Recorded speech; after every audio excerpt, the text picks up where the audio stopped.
यह है राजस्थानी भाषा के सबसे बड़े हस्ताक्षर दुर्गादान सिंह गोड़।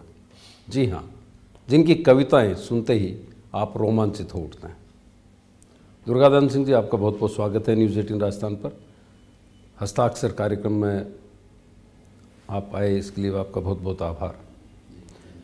आप करीब 45 साल से मंचों पर अपनी कविताएं पढ़ते हैं, सुनाते हैं। पूरे देश में राजस्थानी का परचम आप फहरा रहे हैं और इस आंदोलन से भी आप जुड़े हुए हैं 8वीं अनुसूची में लेने के लिए। पहले तो इस आंदोलन के बारे में बात कर लेते हैं, उसके बाद में आपके सृजन की बात करते हैं। उम्मीद है आपको कि मान्यता मिलेगी राजस्थानी को? उम्मीद तो की जानी चाहिए, मिलना नहीं मिलना आगे की बात है। और ख़ासतौर से जो लोग राजस्थानी लेखन से जुड़े हुए हैं, राजस्थानी संस्कृति से जुड़े हुए हैं, राजस्थान से जुड़े हुए हैं, उनको तो ये उम्मीद पालना ही चाहिए। आप राजस्थानी के प्रतिनिधि के बतौर कलकत्ता जाते हैं, बंगाल जाते हैं, वहाँ पर कविताएं पढ़ते हैं। वहाँ के लोगों की क्या भावना है? करीब 10 करोड़ के आसपास राजस्थानी भाषी है जी पूरे देश में। हाँ, क्या सोचते हैं? सब लोग चाहते हैं। अपनी मातृभाषा के लिए कौन नहीं चाहेगा कि उसकी तरक्की हो, उसको उसका अपना दर्जा मिले, जिसकी हकदार वो है, कौन नहीं चाहेगा। मैं तो जहाँ जाता हूँ ऐसा पाता हूँ और सब लोगों के मन में एक दबी सी इच्छा है कि राजस्थानी को मान्यता मिलना चाहिए। ये मुखर भी हुई है, अब तो कई सालों से मुखर है ये मान्य, मतलब सभी लोगों के उससे। अच्छा, आप हाड़ौती से आते हैं, आप हैं रघुराज सिंह हाड़ा हैं, सूर्यमल मिश्रण की वो जी धरती है। जी जी। आपके जो गीत संग्रह आए, काव्य संग्रह आए, उनके बारे में थोड़ा सा बताइए हमारे दर्शकों को। मैं शुरू से गीत की तरफ ज़्यादा उन्मुख रहा। गीतों की तरफ जाने का एक कारण ये भी था कि उस समय के जितने भी बड़े गीतकार हुआ करते थे, उन्हें सुनने का यहाँ वहाँ हमें मौका मिलता और मैं उनसे प्रभावित था। मैं जिस कौम से मैं पैदा हुआ हूँ, राजपूत संस्कृति के आसपास भी और हर उत्सव और समारोह में गीतों की भरमार होती है। तो इसमें मुझे कहीं अतिरिक्त नहीं लगा, बल्कि बहुत सहज रूप से ही मैं गीतों की तरफ मुड़ा। और लेकिन कहा जाता है कि राजपूत का तो लिखने पढ़ने से ज़्यादा कोई सरोकार होता नहीं। ये कैसे संभव है? जिस कौम ने पूरे देश पे राज किया हो, जो कौम तहजीब के नाम से जानी गई हो, जो कौम अनुशासन, बलिदान, स्वाभिमान के नाम से जानी गई हो, वो अज्ञानी कैसे हो सकती है? आपने जो कुछ लिखा, राजस्थानी के कई गीत हैं जो जी जी जी यूट्यूब पे जिनकी जिस तरह से लाइक्स मिलते हैं पूरे देश में जब भी जाते हैं। एक गीत आपका जो श्रृंगार की बात करता हो, श्रृंगार गीत। देखिए, मैं एक बात साफ कर देना चाहता हूँ, न केवल श्रृंगार, मेरी निजी मान्यता है, वो श्रृंगार बहुत अधूरा है जो संस्कृति को साथ में लेकर न चले। और मुझे सौभाग्य है प्राप्त इस बात का कि मेरे जो भी गीत हैं उनमें राजस्थान और राजस्थान की संस्कृति साथ साथ उतरती है। एक ऐसा ही गीत आपने सभी भाषाओं में, बोलियों में हम इस तरह के गीत सुनते हैं। महबूब से महबूब की दुआ सलाम का गीत, महबूब से महबूब की नमस्कार प्रणाम का गीत, लगभग सभी भाषाओं। 2 शब्द इसमें बहुत पुराना है, ये मुझे राजपूत संस्कृति से मिले, खमागणी और मुजरो। मुजरो वो नहीं, मुजरो जिसे प्रणाम के अर्थ में किया जाता है। और ये दोनों शब्द रात दिन राजपूत परिवारों में महिलाओं की ओर से पुरुषों के लिए और पुरुषों की ओर से महिलाओं के लिए प्रयोग में होते थे एक ज़माने में। मुजरो सलाम। जी जी, मैंने यहीं से शुरू किया इस गीत को।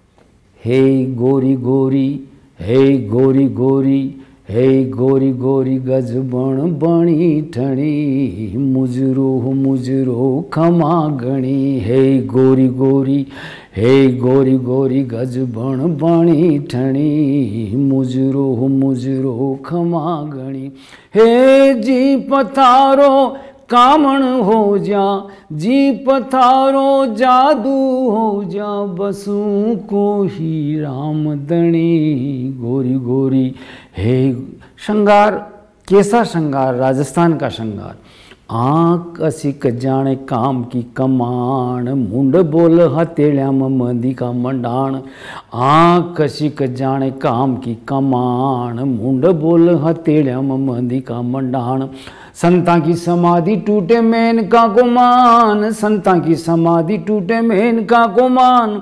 हे भगवान भगवान हो गयो, तू सर की कोई और न बनी गोरी गोरी।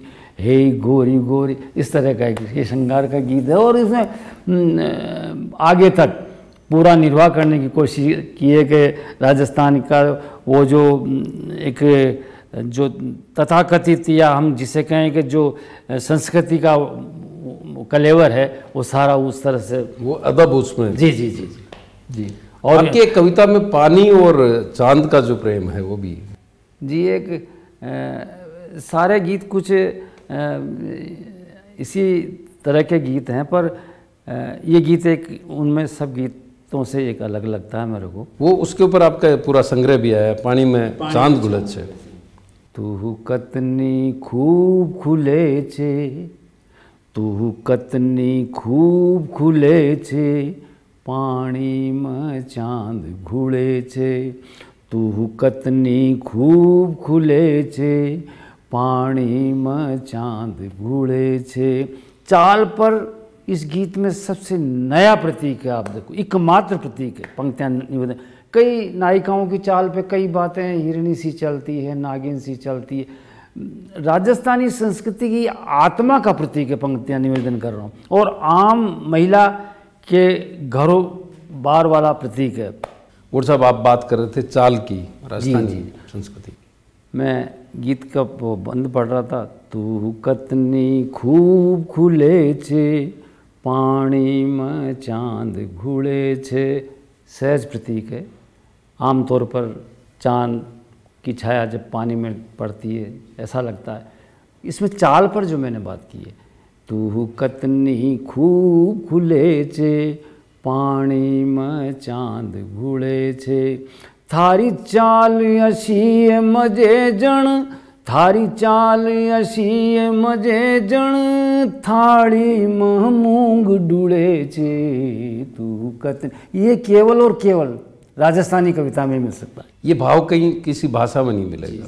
बोलियों का जो बोलियों की जो संपन्नता है ना साहब, बोलियों के पास जो कुछ भी पूंजी है, ये उन्हीं उसी पूंजी में से एक प्रतीक है। ये ऐसे कई प्रतीक राजस्थानी के पास, बोलियों के पास खूब हैं। ये आरोप भी लगता है कि गुजराती को तो एक बड़े तरीके से उन्होंने मान्यता दिलवा दी के मुंशी साहब ने, और राजस्थानी को अलग कर दिया, जबकि दोनों की मातृभाषा एक है।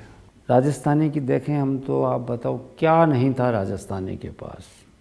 राजस्थानी के पास मीरा जैसी कवित्री थी, राजस्थानी के पास सूर्यमल मिश्रण जैसे कवि थे, राजस्थानी के पास जैन मुनियों के ग्रंथों से लेकर इतिहास के ग्रंथों से लेकर न जाने कितनी किताबें थी, कितना बड़ा ज्ञान था राजस्थानी के पास। वो सारा अब तक भी हम उसको छोटा माने, अब तक भी उससे तो शब्दकोश भी पूरा है सीताराम लालच जी ने जो अब तक उससे उस योग्य अब तक भी नहीं माने, तो मेरे ख्याल से राजस्थानी के साथ अन्याय है।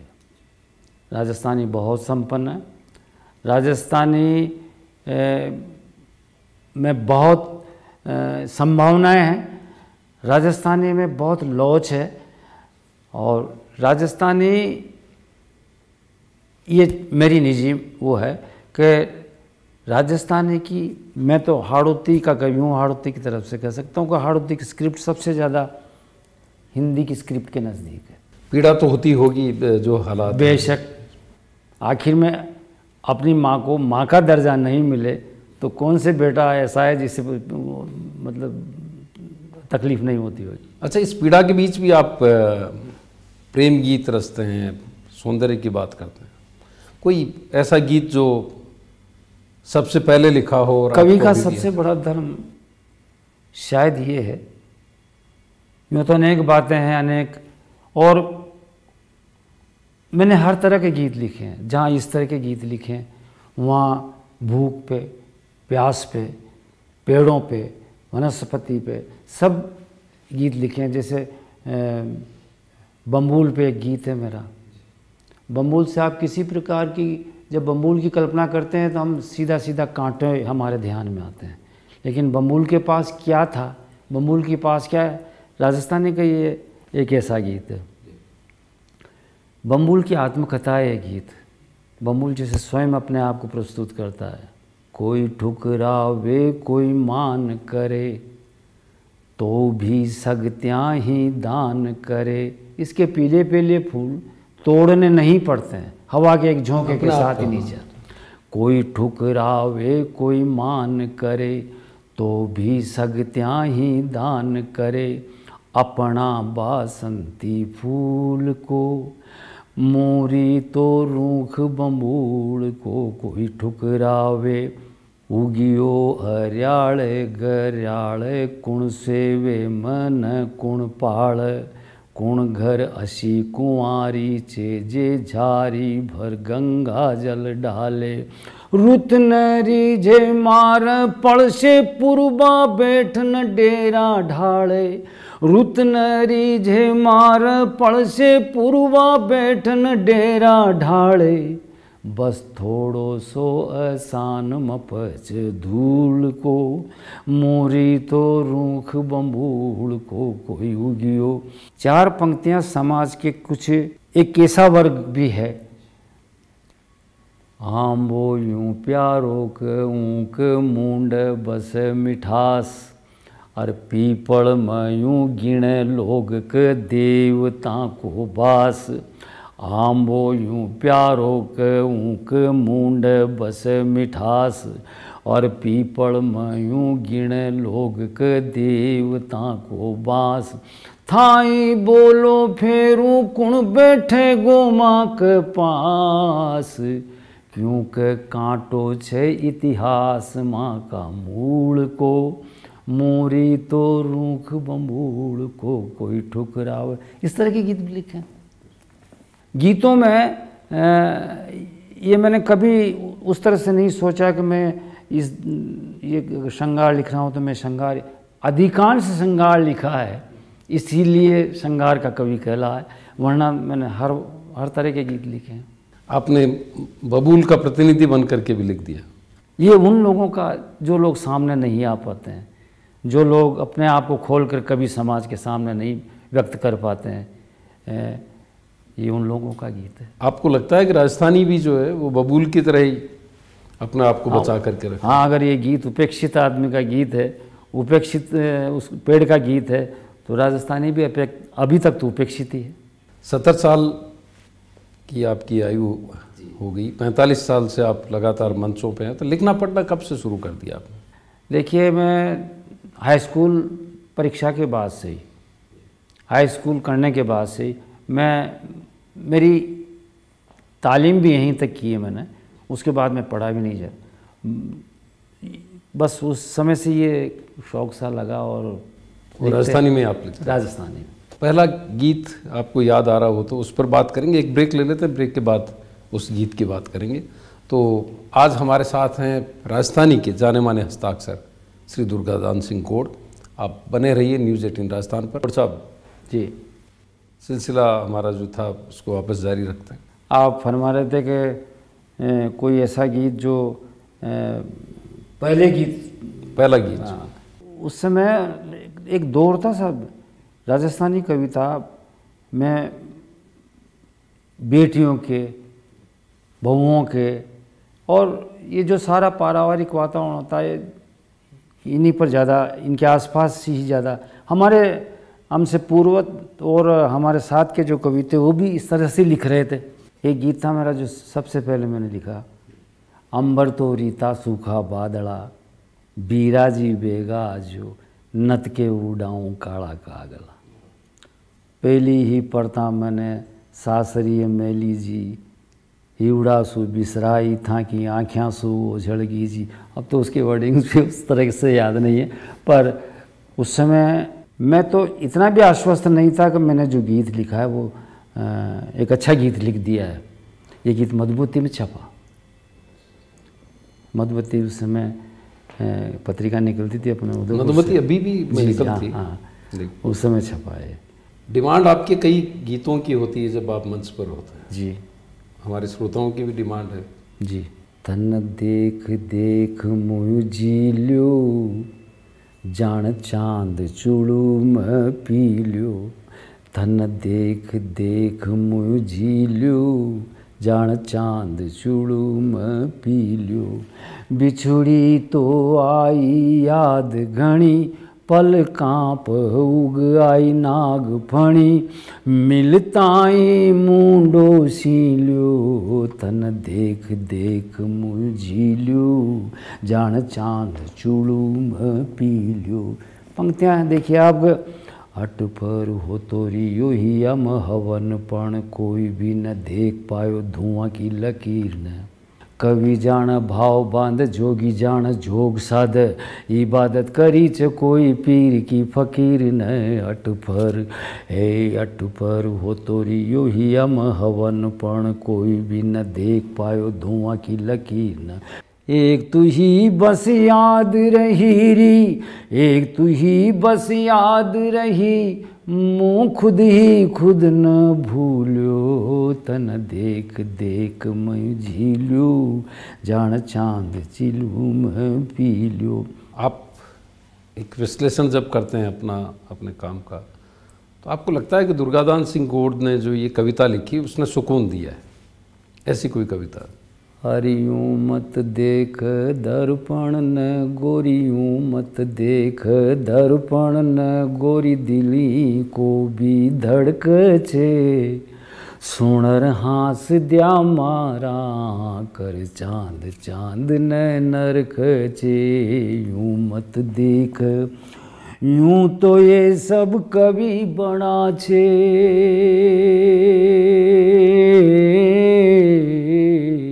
यूं तो ये सब कवि बड़ा छे, ज्ञान गुणा सु भर्या घड़ा छे। पण जीसु तू हंस कर क बोल ली, वो खुशियाँ सु लड़ा जड़ा छे। हरि वही लिख चरी गीत प्रेम का, वही लिख चरी गीत प्यार का, दिलड़ो जी को धरक छे। सुणर हास द्या मारा कर चांद चांद न नरक छे। यूं मत देख। जब प्रेम की अनुभूति होती है किस तरह से लगता है आदमी को, कि जस्या चांदनी झरबा लागी,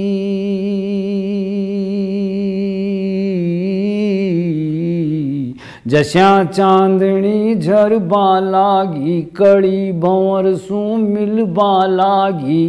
पानी बीचे तीरे माछड़ी, तू दर्पण मां तिरबा लागी। प्यार की उम्र कितनी सी है कि जस्या कमल का पत्ता ऊपर, जस्या कमल का, जस्या चांदनी झरबा लागी, कड़ी भंवर सु मिलबा लागी। पानी बीचे तीरे माछड़ी, तू दर्पण मां तरबा लागी। जस्या कमल का पत्ता ऊपर, जस्या कमल का पत्ता ऊपर, बूंद होश की ढुड़क छे। सुणर हास द्या मारा कर